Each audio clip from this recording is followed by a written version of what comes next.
یا پھر میں ہی رہتا تھا. اپنے گھر والوں سے مہینے میں ایک بار ہی ملنے آتا. اس کی زندگی کا اب مقصد امسل کو تلاش کرنا تھا بس.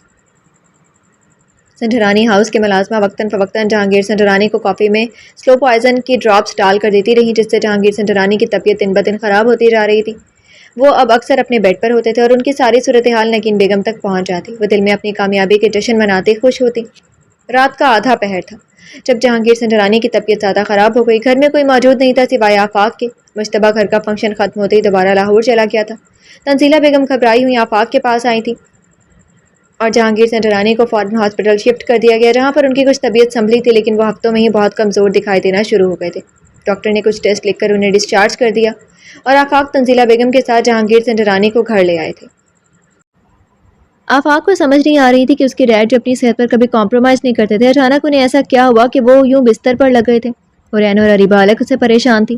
وہ رات کیسی ہی تنزیلہ بیگم اور باقی گھر والوں نے گزاری تھی یہ وہی جانتے تھے. جہانگیر سنڈرانی دن بدن اپنی موت سے قریب تر ہوتے جا رہے تھے اور وہیں تنزیلہ بیگم کو کریم کی کمی اور اپنے شوہر کی بیماری ایک پل بھی سکون لینے نہیں دے رہی تھی. آفاق نے بہت کوشش کی کہ وہ کریم کو بتا دے، لیکن کریم سنڈرانی کی حالت کو دیکھتے ہوئے تنزیلہ بیگم نے منع کر دیا تھا. صبح ہوتے ہی آفاق ہاسپٹل جانے کے لیے تیار تھا کیونکہ آج جہانگیر سنڈرانی کی رپورٹس آنی تھی کہ انہیں کیا مسئلہ ہے. وہ جیسے ہی کچن میں آیا ناشتہ کرنے کے لیے وہیں پر ملازمہ کھڑی تھی جو جہانگیر سنڈرانی کے ناشتے میں ان کی جوس میں وہی ڈراپس ڈال رہی تھی. آفاق ملازمہ کو دیکھ کر فوراً 2 قدم پیچھے ہوا. اس کے دل کو کھٹکا لگا اور اس نے فوراً قدم واپس لی اور جا کر تنزیلہ بیگم اور جہانگیر سنڈرانی کے کمرے میں جا کر بیٹھ گیا.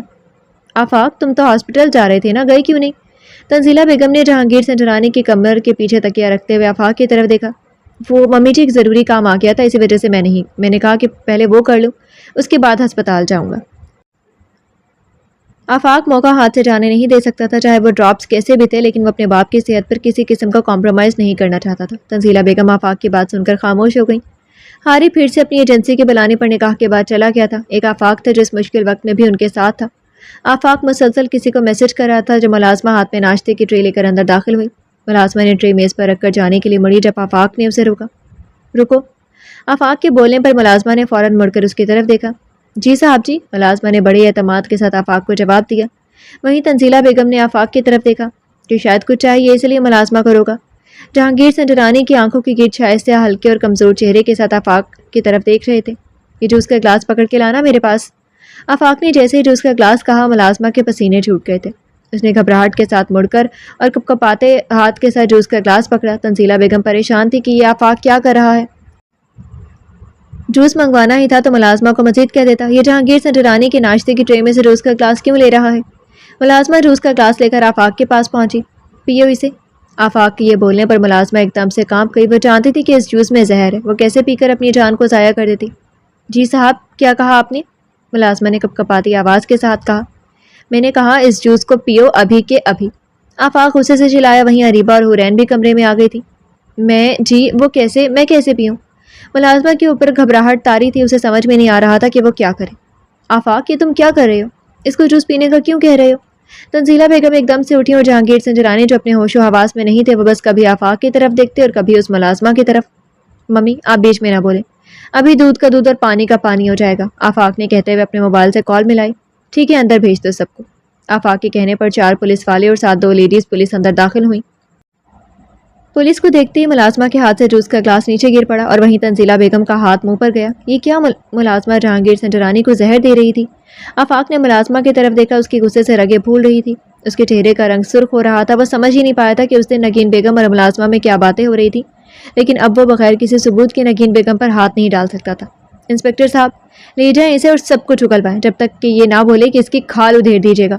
آفاق نے غصے سے چیخ کر کہا. وہیں حورین نے اریبہ کا ہاتھ مضبوطی سے پکڑا. آج حورین نے آفاق کا یہ روپ پہلی بار دیکھا تھا. ملازمہ کی آنکھوں سے آنسو جاری ہو گئے. وہ نہیں جانتی تھی اس کا انجام اتنا برا ہوگا. تو لیڈیز پولیس آگے آئیں اور ملازمہ کو ہتھکڑی لگا کر لے گئی تھی. تنزیلہ بیگم نے روتے ہوئے آفاق کی طرف دیکھا اور جہانگیر سنڈرانی کی آنکھوں میں نمی آ گئی. آفاق نے آج بیٹوں سے بڑھ کر کیا تھا، اس کی جان بچائی تھی. وہ جتنا خدا کا شکر ادا کرتے اتنا ہی کم تھا. پولیس ملازمہ کو لے کر جا چکی تھی اور آفاق وہیں سر پکڑ کر بیٹھ گیا تھا.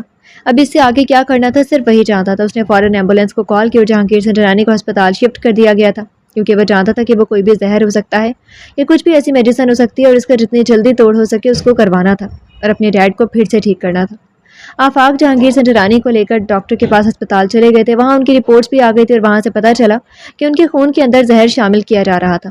اگر اب بھی اس زہر کی نشاندہی نہ ہوتی تو شاید اس زہر کے مزید 2 سے 3 ڈوز لینے سے وہ اپنی جان سے ہاتھ دھو بیٹھتے. ڈاکٹر نے جہانگیر سنجرانی کو زہر کے توڑ کے لیے میڈیسن دی اور تمام ہدایت دی. جہانگیر سنجرانی نے آفاق کو اشارے سے اپنی طرف بلایا اور آفاق جیسے ہی ان کے پاس پہنچا انہوں نے آگے بڑھ کر اس کو اپنے گلے سے لگا لیا تھا. تم نے میرے بیٹے سے بڑھ کر میرا ساتھ دیا. میں کبھی بھی تمہارے اس احسان کو بھول نہیں سکتا. جہانگیر سنجرانی کی بات سن کر آفاق کی آنکھیں نم ہو گئی تھیں. نہیں ڈیڈ، بیٹے کبھی بھی باپ پر احسان نہیں کرتے. آپ میرے ڈیڈ ہیں اور ڈیڈ رہیں گے. میں نے کبھی یہ سوچا ہی نہیں تھا کہ آپ میرے سگے ڈیڈ نہیں ہیں. آپ ہمیشہ مجھے اپنے ساتھ کھڑا ہوا پائیں گے. آفاق کہہ کر ان کے گلے لگ گیا تھا اور تنزیلہ بیگم کی آنکھوں میں نمی آ گئی تھی. حورین بھی پاس سے کھڑی تھی. وہ اب تک اس سب سے انجان تھی. اسے بس یہی معلوم تھا کہ اس کے ڈیڈ کو کوئی مسئلہ نہیں ہے، کوئی بیماری ہے. آفاق نے اسے یہی سمجھایا تھا کہ وہ اس بیماری سے ٹھیک ہو جائیں گے اور وہ اس کے ڈیڈ کو ٹھیک کر دے گا، اور اس نے کیا بھی ایسا تھا. اس نے جہانگیر سنجرانی کو موت کے منہ سے بچا لیا تھا. ہاسپٹل سے واپسی پر آفاق کو پولیس اسٹیشن سے کال ریسیو ہوئی. کال کو سنتے ہی آفاق شاکڈ میں آ گیا تھا. تنزیلہ بیگم نے آفاق کی طرف دیکھا. کیا ہوا، سب ٹھیک تو ہے نا؟ ابھی تو ایک خوشی کی خبر ملی تھی، اب وہ نہیں چاہتی تھی کہ کوئی بری خبر ملے. ممی جی، اس ملازمہ نے تھانے میں ہی خودکشی کر لی. آفاق کے انکشاف پر تنزیلہ بیگم سرد آہ بھر کر رہ گئی تھی. وہ خودکشی کرنے والوں میں سے تو نہیں تھی، لیکن کون تھا جس نے کچھ ہی گھنٹوں میں اس ملازمہ کو بھی اس دنیا سے رخصت کروا دیا تھا؟ وقت گزرتا گیا اور وقت گزرنے کے ساتھ ساتھ کریم سنجرانی کی کوششیں بھی تیز ہوتی گئیں. لیکن 1 سال گزر جانے کے بعد بھی اس کو امسل کا کہیں کوئی نام و نشان نہیں ملا تھا. وہ جہاں پر بھی کہیں جاتا اسے مایوسی ہی ہوتی. بالآخر اسے رضا کے ساتھ مل کر فیصلہ کیا کہ وہ دوبارہ اٹلی جائے گا اور اٹلی میں بھی دیکھے گا. ہو سکتا ہے کہ وہ اٹلی کسی طریقے سے واپس چلی گئی ہو. رضا کے ساتھ مل کر کریم سنجرانی واپس اٹلی جانے کے لیے تیاری میں مصروف تھا. جب جہانگیر سنجرانی اور تنزیلہ بیگم اس کے پاس آئے، وہ 1 سال میں اپنے بیٹے کو دیکھ چکے تھے کہ وہ کریم نہیں رہا تھا. جس کے چہرے پر بشاشیت ہوتی تھی، مسکراہٹ ہوتی تھی، کچھ پانے کا حوصلہ ہوتا تھا، وہ مرجھا چکا تھا. اس کی بڑی ہوئی داڑھی، اس کے چہرے کی اداسی اور اب اس کی آنکھوں پر لگے ہوئے چشمے کا اضافہ ہو چکا تھا. ڈیڈ، میں بہت جلد آ جاؤں گا، بے فکر رہیں. میں کسی کام کے سلسلے میں جا رہا ہوں، آپ پریشان مت ہو. میں جلدی آ جاؤں گا اور یہیں آپ کے پاس رہوں گا.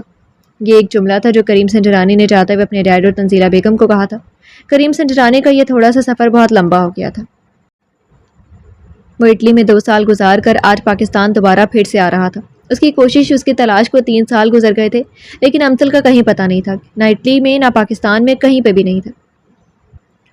فل بلیک پینٹ کوٹ پہنے، آنکھوں پر چشمہ لگائے، ہاتھ میں سگریٹ دبائے وہ ایئرپورٹ سے گاڑی میں بیٹھا تھا. وہ سگریٹ نہیں پیتا تھا.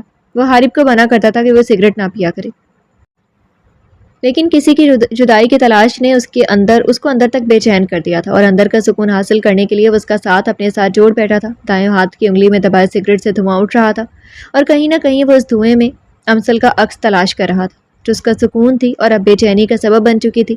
وہ نہیں تھی تو وہ اس کے عکس سے ہی باتیں کرتا تھا. ہر نماز میں، ہر دعا میں اسے مانگتا تھا.